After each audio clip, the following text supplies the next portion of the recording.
ஒரு ஊரில் ஒரு புகழ்பெற்ற பத்திரிகையாளர் இருந்தார். அவர் ஒரு நாள் திடீர்னு இறந்து போயிட்டார். அதுக்கப்புறம் நேராக சொர்க்கத்துக்கு போனார். சொர்க்கத்தின் வாசலில் நின்றுட்டு இருந்த ஒருத்தர் அவரை தடுத்தார். இதை பாரு, ஏற்கனவே இங்கே 12 பத்திரிகையாளர்கள் இருக்கிறாங்க, அவங்களுக்கே இங்கே வேலை இல்லை. அதுக்கு என்ன காரணம்னா, சொர்க்கத்தில் திடுக்கிடும் செய்திகள்லாம் ஒன்றும் கிடையாது. அப்படி என்ன இருக்க போகுதுங்க, இங்கே எல்லாம் அது ஒழுங்காக நடந்துகிட்டு இருக்கோம். எல்லாம் ஒழுங்காக நடந்தால் பத்திரிகைகளுக்கு சுவாரஸ்யமான கொலை கொள்ளை தீ வைப்பு இது மாதிரி எதுவும் இங்கே இல்லை. ஏற்கனவே இங்கே இருக்கிறவங்க எல்லாரும் மரத்தடியில் உட்காந்துக்கிட்டு தியானம் பண்ணிகிட்டு இருக்கிறாங்க. அந்த ஒரே செய்தி தான் தினமும் இங்கே வந்துக்கிட்டு இருக்குது. அதை படிக்கிறதுக்கே இங்கே ஆள் கிடையாது. அதனால் நான் என்ன சொல்கிறேன்னா, நீ பேசாமல் நரகத்துக்கே போயிடு. அங்கே எவ்வளவோ நிகழ்ச்சிகள் நடந்துக்கிட்டு இருக்கு. அங்கே தான் அதிகமான பத்திரிகையாளர்கள் தேவைப்படுறாங்க. அங்கே உனக்கு நிறைய வேலை இருக்கும். அதை செய்கிறதில்ல நீயும் மகிழ்ச்சியாக இருக்கலாம் அப்படின்னு சொன்னாராம். அங்கே அந்த சொர்க்கத்தின் வாசலில் நின்றுட்டு இருந்தவர். இந்த பத்திரிகையாளர் அங்கேயே நின்று கொஞ்சம் யோசனை பண்ணார். இவருக்கு சொர்க்கத்திலே இருக்கணும்னு தான் ஆசை. அதனால் மெதுவாக அவர்கிட்ட பேசினாராம். ஐயா, என்னை ஒரு 24 மணி நேரம் இங்கே உள்ளே இருக்கிறதுக்கு அனுமதி கொடுங்க. இங்கே இருக்கிற பல பத்திரிகையாளர்கள் எனக்கு தெரியும். அவங்களில் சில பேரை சமாதானப்படுத்தி மெதுவாக பேசி நரகத்துக்கு அனுப்பி வச்சுட்றேன். நான் இங்கே இருந்துக்கிறேன். உங்கள் கணக்குப்படி 12 பேருக்கு மேலே இங்கே தாண்டாது, அப்படி பார்த்துக்கிறேன் அப்படின்னாராம்.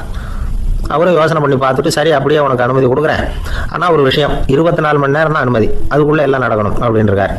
சரின்னு சொல்லிவிட்டு இந்த பத்திரிகையாளர் உள்ளே போனார். யோசனை பண்ணார். திட்டம் போட்டு ஒரு பொருளையை கிளப்பி விட்டார். சக பத்திரிகையாளர்களை எல்லாம் கூப்பிட்டு சொன்னாராம். இதை பாருங்கள், நரகத்தில் ஒரு பெரிய தினசரி பேப்பரை கொண்டுகிட்டு வர்றதுக்காக திட்டம் போட்டுக்கிட்டு இருக்காங்க. அதுக்கு பல அதிகாரிகள் தேவைப்படுறாங்க. நிறைய சம்பளம் கிடைக்கும். யார் யாரெல்லாம் நரகத்துக்கு போக ஆசைப்படுறாங்களோ அவங்கெல்லாம் போகலாம் அப்படின்னு ஒரு பொருளையை கிளப்பி விட்டார். 24 மணி நேரம் கழிச்சு வாசல் பக்கம் போனார். அங்கே இருந்தவர்கிட்ட எத்தனை பேர் வெளியேறினாங்கன்னு விசாரிச்சாராம். அப்போ அவர் இவரை, நீ வெளியே போகக்கூடாது, முதல்ல உள்ளே தான் இருக்கணும் அப்படின்னு தடுத்தாராம். அப்புறம் சொன்னாராம், நீ சொன்ன செய்தியை கேட்டதும் இங்கேருந்த எல்லா பத்திரிகையாளர்களுமே நரகத்துக்கு போயிட்டாங்கப்பா, உள்ளே யாருமே இல்லை, அதனால் நீ உள்ளே இருக்கலாம் அப்படின்னாராம். இதை கேட்டதும் இந்த பத்திரிகையாளரே குழம்பி போயிட்டார். ஒருவேளை உண்மையிலேயே நரகத்தில் புதுசாக பத்திரிகை ஏதாவது ஆரம்பிக்க போகிறாங்களோ அப்படின்னு அவரே நினைக்க ஆரம்பிச்சிட்டாராம். அப்புறம் சொன்னாராம், ஐயா என்னை விட்டுருங்க, நான் நரகத்துக்கே போயிடுறேன், அங்கே ஏதோ விசேஷம் இருக்கணும் அப்படின்னாராம். இல்லைன்னா இத்தனை பேரும் ஒட்டுமொத்தமாக அங்கே போகிறதுக்கு சான்ஸே இல்லை, என்னை தடுக்காதீங்கன்னு கெஞ்ச ஆரம்பிச்சிட்டாராம். மற்றவங்க நம்பணுங்கிறதுக்காக ஒரு பொருளையை கிளப்பி விட்டார். கடைசியில் தானே அந்த பொருளைக்கு ஆளாயிட்டார்.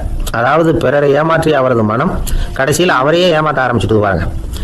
நீங்கள் இப்படி அடுத்தவங்களை ஏமாத்துறதுக்கு உங்கள் மனசை பழக்கப்படுத்துறீங்க, ஆனால் கடைசியில் அதனால் நீங்களே ஏமாற்றப்படுகிறீர்கள் அப்படிங்கிறது பெரியவர்களுடைய புத்திமதி. அதனால் உங்கள் மனசுக்கிட்ட ரொம்ப எச்சரிக்கையாக இருங்கோ அப்படிங்கிறாங்க. நம்ம ஆளுங்க அங்கே போய் என்ன சொல்லுவாங்கன்னா, இந்த மாதிரி அங்கே போகாத இங்கே போகாதுன்னு பயமுறுத்துறது உண்டு. சில பேர் அங்கே பேய் இருக்குது, பிசாசு இருக்குது அப்படின்னு பொருளையை கிளப்பி விடுறது உண்டு. இருட்டு நேரம் காட்டு வழியாக ஒருத்தன் போய்கிட்டு இருக்கிறான். அங்கே பேய் பிசாசு நடமாட்டம் இருக்கிறதாக வதந்தி. இவன் பயந்துக்கிட்டே வேகமாக போகிறான். காடு முடிஞ்சு மெயின் ரோட்டுக்கு வந்து சேர்ந்தான். அப்பாடா, ஒரு பஸ்ஸு நின்றுட்டு இருக்கு தனியாக. இருட்டில் லேசாக தெரிஞ்சுது. ஓடி போய் ஏறி உள்ளே உட்காந்துக்கிட்டான். பயந்துக்கிட்டே போனவன். அப்புறம் தான் தெரியுது உள்ள யாருமே இல்லை, டிரைவரும் இல்லை, கண்டக்டரும் இல்லை, வேற யாரும் இல்லை. இவனுக்கு பேய் பயம் அதிகமாக போட்டுது. ஏன்னா நடு ராத்திரி. இந்த நேரம் பார்த்து அந்த பஸ்ஸு தானே நகர ஆரம்பிச்சுதான். இவனுக்கு இன்னும் பயம் அதிகமாக போட்டுது. ஏன்னா டிரைவர் சீட்டு காலியாக இருக்குது, பஸ்ஸு நகருது. இவன் உடம்பு பூரா நடுங்க ஆரம்பிச்சுட்டுது. வீல்னு கத்தலாமான்னு பார்த்தான். அந்த நேரம் பார்த்து அவன் தோளில் ஒரு கை விழுந்துதான். திடுக்கிட்டு திரும்பி பார்த்துருக்குறான். அங்கே டிரைவர் நிற்கிறார். அவர் சொன்னாராம், ஏன்பா ஏற்கனவே பஸ்ஸு பிரேக் டவுன், நாங்கள்லாம் பின்னாடி இறங்கி நின்று தள்ளிட்டு இருக்கிறோம், நீ மட்டும் ஜாலியாக ஏறி உட்காந்துக்கிட்டியா, இறங்கி வந்து தள்ளுப்பா அப்படின்னாரான்.